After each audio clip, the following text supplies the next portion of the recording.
隻馬今季係明顯放鬆咗少少嘅，但係喺個量取都仲有啲急，即係 compare 翻上季呢隻馬係識得放鬆啦，即係上一從化又係從化啦，從化令到隻馬可以放鬆咗少少咯。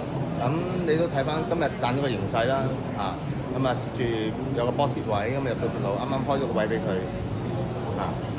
最後幾步見到隻紫荊上嚟，你嗰陣時都即係諗住有機會可能即係隨便一種對手啊，都知。